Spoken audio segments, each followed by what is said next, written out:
اکثر انسان کا دل اپنی لا حاصل خواہشوں کے لیے یا کسی دکھ کو دیکھ کر خالی پن کا شکار ہونے لگتا ہے،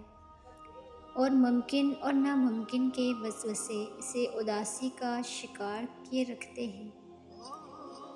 اور وہ ہمہ وقت اپنی دعاؤں کی قبولیت اور کسی معجزے کا منتظر رہتا ہے۔ تو سنو، اس مہربان رب کی قدرت سے کوئی چیز نہیں چھپی، اور وہی ہے جو تم پر روشنی اور سایہ لاتا ہے، اور وہ اپنے منصوبے ایسے ادراک طریقوں سے پورے کرتا ہے کہ جب وہ تکمیل تک پہنچتے ہیں تو کسی کو پتہ نہیں چلتے۔ میرے رب کا قرآن تو خود کہتا ہے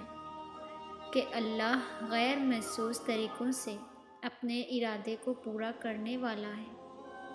جس کا تم گمان بھی نہیں کر سکتے، اور اس کی تدبیریں ایسی ہوتی ہیں کہ لوگ آغاز میں ہی ان کے انجام کا تصور بھی نہیں کر سکتے، اور بے شک ہر بات کی گھڑی تمہارے لیے پہلے سے بہتر ہے۔ اور اگر آج کسی چیز کا نہ ملنا اگر تمہاری زندگی میں آیا، کوئی برا تجربہ تمہیں اداس اور بے چین کر رہا ہے، اور بظاہر تمہیں کوئی کامیابی کے امکان نظر نہیں آ رہے، تو یاد رکھنا وہ انسان کبھی ہار نہیں سکتا جس نے اللہ کی خاطر ہار تسلیم کی ہو، کیونکہ جو تکلیفیں تمہیں آج جگا رہی ہیں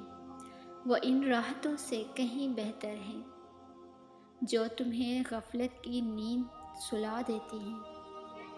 اور تم ہرگز اپنے غموں کو اتنا حق نہ دو کہ وہ تمہاری مسکان چھین لیں، بلکہ اپنے رب سے یہ دعا کرو کہ اپنے اللہ میں اپنے آپ کو تمہارے سپرد کرتا ہوں، تمام جھوٹی محبتوں اور منافقت کی دوستی اور نفرت بھرے دل اور حسرت بھری آنکھ سے۔ جانتے ہو جب اللہ کی محبت تمہارے دل پر دستک دیتی ہے تو وہ اپنی رحمت کا دروازہ کھول کر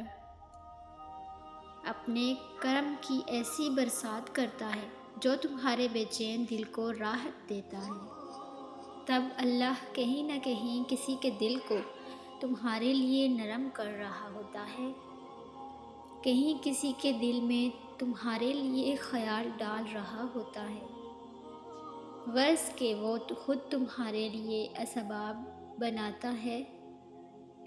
اور تمہیں یوں لگتا ہے کہ تمہاری دعا قبول ہو نہیں رہی۔ ایک حدیث میں آتا ہے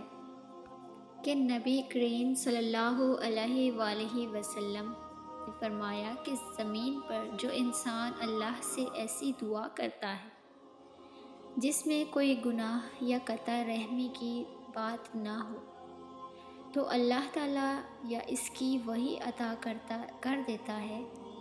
جو اس نے مانگا ہے، یا اس کی کوئی تکلیف اس دعا کی بدولت رفع کر دیتا ہے،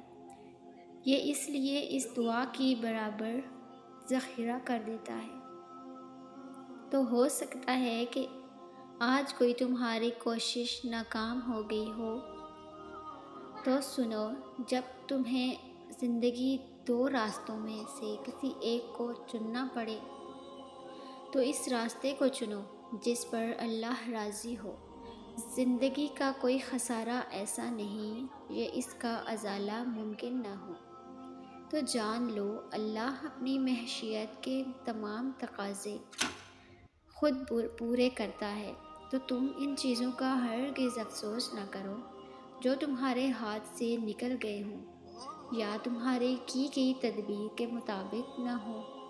کیونکہ نبی کریم صلی اللہ علیہ وآلہ وسلم نے فرمایا کہ اللہ تعالیٰ نے ہر جان کو پیدا کیا اور چار چیزیں رب نے لکھ دی اس کے لیے کہ اس کا رزق کتنا ہے، زندگی کتنی ہے اور عمر کتنی ہے، اس کا جوڑ کہاں ہے، اور جو اس کی حکمت اور تقاضوں کے مطابق اس پر مشکلات آئیں گی